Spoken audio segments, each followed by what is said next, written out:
সাভারের আশুলিয়ার পোশাক শ্রমিকদের দুই পক্ষের সংঘর্ষে এক নারী শ্রমিক নিহত এবং আহত হয়েছেন অন্তত ৩০ জন। সকালে জিরাবো এলাকায় মাস্কট গার্মেন্টসের সামনে এই ঘটনাটি ঘটে। নিহত শ্রমিকের নাম রোকেয়া বেগম। তিনি মাস্কট গার্মেন্টসের সহকারী সেলাই মেশিন অপারেটর পদে ফিনিশিং শাখায় চাকরি করতেন। প্রত্যক্ষদর্শীরা জানান, সকালে মাস্কট পোশাক কারখানায় শ্রমিকেরা কাজে যোগ দিতে গিয়ে কারখানা বন্ধ থাকার নোটিশ দেখে ক্ষুব্ধ হয়।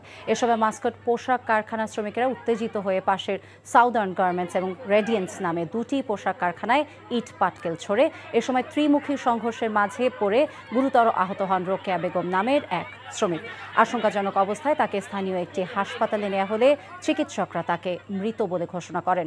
আহতদের মধ্যে ৩০ জনকে হাসপাতালে চিকিৎসা দেওয়া হয়। এই ঘটনার পর থমথমে পরিস্থিতি বিরাজ করছে গোটা শিল্প এলাকায়। এনজিওর কিস্তি প্রথমবার বিকাশ পেমেন্ট করলেই ২০ টাকা ইনস্ট্যান্ট ক্যাশব্যাক।